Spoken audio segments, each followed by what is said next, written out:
Death সার্টিফিকেটও বেহাত। মুর্শিদাবাদের হরিহরপাড়ার ঘটনা।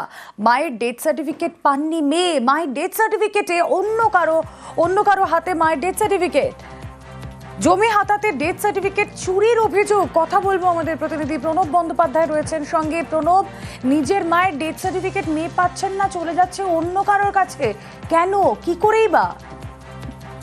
দেখো, এটা নিয়ে কিন্তু যথেষ্টভাবে চাঞ্চল্য ছড়িয়েছে তোমার হরিহরপাড়াতে। এবং মৃতের যে মেয়ে, তার অভিযোগ যে তার যখন মায়ের সার্টিফিকেট নিতে যায়, দেখা যায় যে সুখচাঁদ শেখ নামে একজন, সে তার মায়ের মৃতের তোমার সার্টিফিকেট তুলে নিয়েছে। তারপরে যখন খোঁজ খবর নিয়ে জানা যায় যে সে কাকা বলে দাবি করে কিন্তু এই সার্টিফিকেট তুলেছে। এরপরে কিন্তু ওই সুখচাঁদের কাছে যাওয়া হয় এবং সুখচাঁদের এর আগেও জমি হাতিয়ে নিয়েছিল, তার মাকে মিথ্যা করে না লিখিয়ে নিয়েছিল এবং তা নিয়ে কিন্তু কোর্টের মধ্যে আদালতে শরণাপন্ন এবং কেসও চলছে। এবং সেই কারণে কিন্তু এই মৃতের সার্টিফিকেট তুলে নেওয়া হয়েছে বলে কিন্তু অভিযোগ।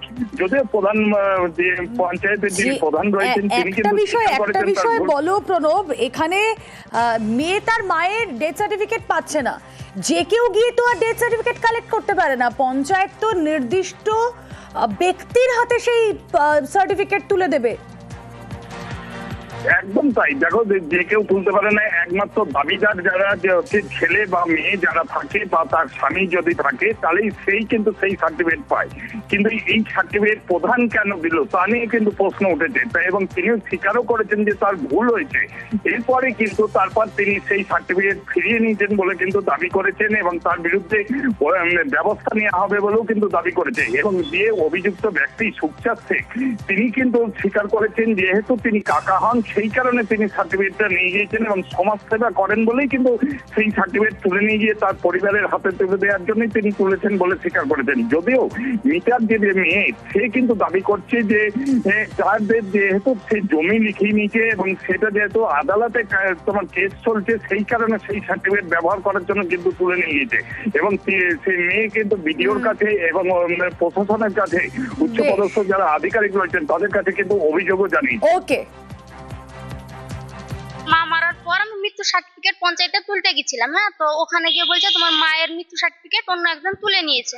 তো আমি তারপরে বললাম যে কে তুলে নিয়েছে, তো পাশের একটা সুখচাঁদ, ও তুলে নিয়েছে। এখন আমি না কোনো কাজ করতে পারছি না, ওরা দিচ্ছেও না, ওর জন্য অভিযোগ জমা দিতে এসেছি বহরমপুরে বিডিও অফিসে, ডিএম অফিসে আর আপনার থানায়। এখনো না, আমি চাই যে মৃত্যু সার্টিফিকেটটা পাওয়ার ওর যেন কিছু হয়। নিজেদের বলে আমি নিজেদের আত্মীয় এবং আমার রাইট আছে যে আমার ভাইপো আমি যেহেতু, সেই ক্ষেত্রে আমি নিয়ে এসে ওদেরকে দিতে গেলে ওরা নিল না, সঙ্গে সঙ্গে আমি সেই দিনই ব্যাক করে দিয়েছি প্রধান সাহেবকে। হ্যাঁ, ওরা মিথ্যে, ওরা জাল দলিল করেছিল, সেই হিসেবে কোর্ট কেস চলছে। হ্যাঁ, আমার দলিলও দেখেছে, এতে চলছে, সিভিলে কেস চলছে। আমরা যখন জানতে পারি যে ভুল তথ্য, সেখানে গিয়ে আমরা সার্টিফিকেটটা ফেরত এনে স্বাস্থ্য দপ্তরকে আমরা দরখাস্ত করি সেটা বাতিল করার জন্য, এবং ওটা বাতিল করেছে।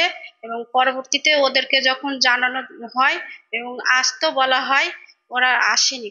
জয়ন্ত সিং এর প্রাসাদ বাড়ি ভাঙতে টেন্ডার অর্ডার পাস কামারহাটি পুরসভা। আরিয়াদহে জমি দখল করে বাড়ি তৈরি জয়ন্তের, অবৈধ বাড়ি ভাঙার নির্দেশ হাইকোর্টের। কথা বলবো আমাদের প্রতিনিধি সুবীর রয়েছেন সঙ্গে। সুবীর,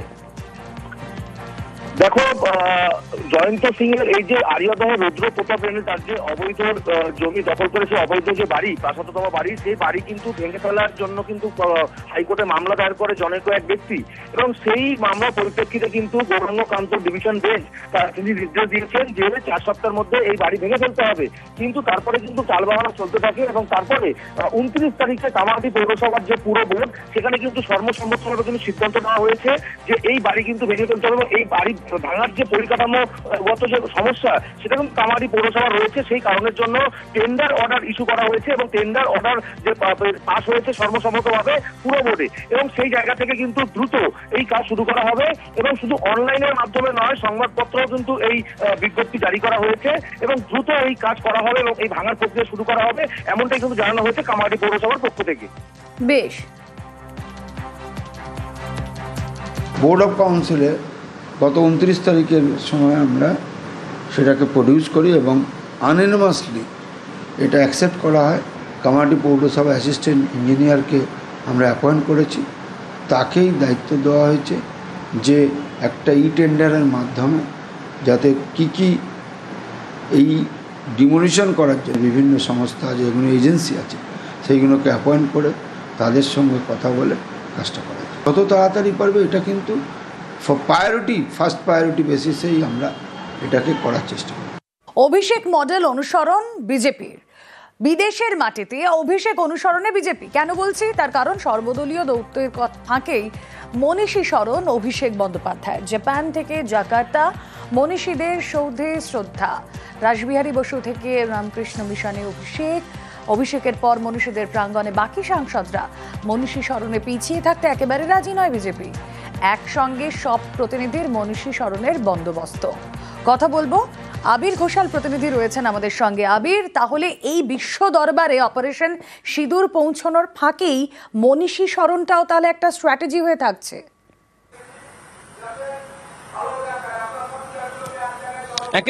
একেবারেই তাই, এবং এটা তো 2026-এর বিধানসভা নির্বাচনের আগে রাজনৈতিক কৌশলের মধ্যে অন্যতম। তুমি জানো যে এই রাজ্যের নির্বাচনের ক্ষেত্রে বাঙালি অস্মিতা, বাঙালিয়ানা, মনীষী এটা বরাবর গুরুত্ব পেয়ে এসছে, এবং 2019, 2021, 2024ও বারবার লক্ষ্য করতে পারা গিয়েছে। এমনকি এই রাজ্যের প্রচারে সময় যখন বিদ্যাসাগরের মূর্তি ভাঙার ঘটনা ঘটেছিল, তাকে ঘিরেও বারবার তৃণমূল কংগ্রেসের তরফ থেকে বারবার বিরোধীদেরকে খোঁচাও দেওয়া হয়েছে। সাম্প্রতিক সময় যে প্রসঙ্গের কথা তুমি বললে, একেবারে জাপান থেকে জাকার্তা হয়ে যে ঘটনাগুলি ঘটেছে, সেখানে তৃণমূল কংগ্রেস সূত্রের খবর কার্যত প্রেশার পলিটিক্সের মধ্যে পড়তে হয়েছে বিজেপিকে। তার কারণ হচ্ছে সর্বদলীয় প্রতিনিধি দলের সদস্য হিসেবে থেকে জাতীয় সুরক্ষার প্রশ্নে সুর চড়িয়েছেন অভিষেক বন্দ্যোপাধ্যায়। একই সঙ্গে অভিষেক বন্দ্যোপাধ্যায় তিনি যেটা করেছেন, বিভিন্ন মনীষীদের আবেগকে সম্মান রেখেছেন, নিজে বিভিন্ন জায়গাতে এককভাবে পৌঁছেছেন। পরবর্তী সময় তাকে অনুসরণ করে সেখানে বাকি রাজনৈতিক দলের বা বিশেষ করে কেন্দ্রের শাসক দলের নেতারা সেখানে পৌঁছেছেন। সূত্রের খবর এর ফলে কোথাও থেকে এটা চাপ তৈরি হয়েছে, যে কারণে কুয়ালালামপুরের যে সফর রয়েছে, সেখানে যে ট্যুর প্ল্যানিং করা হচ্ছে, সেখানে একই সাথে প্রত্যেকে যাতে মনীষীদের স্মরণের ক্ষেত্রে যেতে পারেন সেই ধরনের ব্যবস্থা করা হচ্ছে। এবং তৃণমূল কংগ্রেস মনে করছে এটা তাদের নৈতিক জয়ের জায়গা। তার কারণ তারা বরাবর ধরেই মনীষীদেরকে সম্মান দেওয়ার প্রসঙ্গ, বাঙালিয়ানা, বাঙালি অস্মিতার প্রসঙ্গে বরাবর যে এগিয়ে রয়েছে, সেই প্রসঙ্গের কথা বারবার ধরে তারা তুলে ধরার চেষ্টা করেছেন, এবং সাম্প্রতিক অতীতেও বিভিন্ন ক্ষেত্রে দাঁড়িয়ে সেই প্রসঙ্গের কথা তাদের বিভিন্ন বক্তব্যে বা বিভিন্ন কার্যাবলীতে উল্লেখিত হয়েছে। সেক্ষেত্রে দাঁড়িয়ে অভিষেক বন্দ্যোপাধ্যায় যে মডেল তিনি তৈরি করেছিলেন, তাকে কার্যত অনুসরণ করতে বাধ্য হচ্ছেন বাকিরা। এই প্রসঙ্গ তো কার্যত সুর চড়াচ্ছে হচ্ছে তৃণমূল। অনেকেই বলছেন এটা একটা প্রভাব 2026-এর বিধানসভা নির্বাচন। একেবারে আমরা সাম আপ করলে বলতেই পারি 25-এর অপারেশন সিঁদুর তা নিয়ে বিশ্ব দরবারে যখন পৌঁছে গিয়েছেন প্রতিনিধি দল, সেখানে গিয়েও রাজনৈতিক কৌশল হচ্ছে এই মনীষী স্মরণ বা বঙ্গ অস্মিতা। যারা গেছেন ভারতবর্ষের কথা বলতে অপারেশন সিঁদুর নিয়ে, তার বাইরে কিন্তু অভিষেক বন্দ্যোপাধ্যায় আইএনএ মেমোরিয়ালে পৌঁছে যাওয়া, যেখানে ঐতিহাসিক একটা গুরুত্ব রয়েছে, যে মনীষীরা রয়েছেন বিদেশের মাটিতে, যেখানে সংরক্ষণ করা হয়েছে, সেখানে শ্রদ্ধা জানানো, এটা কিন্তু দলীয় তাদের কর্মসূচিতে ছিল না, কিন্তু অভিষেক বন্দ্যোপাধ্যায় পৌঁছে গেছে। সূত্র মারফত যেটা জানতে পারলাম, ইতিমধ্যে দলীয় কর্মসূচিতে নিশ্চিত করে দেওয়া হয়েছে। তো দেখে নাও তো, সেখানে কোনো একটা ভারতবর্ষের ঐতিহাসিক কথা কিংবা জায়গা, ভারতবর্ষের কোনো মনীষী সেরকম কেউ আছে কিনা যার কাছে এই টিমটা পৌঁছে যাবে অভিষেক বন্দ্যোপাধ্যায় পৌঁছানোর আগে। বাংলার সন্তান হিসেবে আমরা সত্যি গর্বিত যে অভিষেক বন্দ্যোপাধ্যায় দেখানো পথে ডেলিগেশনের প্রত্যেকটি মেম্বার তারাও কিন্তু সেই পথে হাঁটছে। রাষ্ট্রের স্বার্থে জাকার্তায় অল আউট সওয়াল অভিষেকের। পহেলগাঁও হামলার পর উপত্যকায় কমেছে পর্যটক সংখ্যা, ভূস্বর্গের অর্থনীতিকে চাঙ্গা করায় জোর। প্রবাসীদের সভায় অর্থনীতিকে আরো চাঙ্গা করার বার্তা তৃণমূল সাংসদের।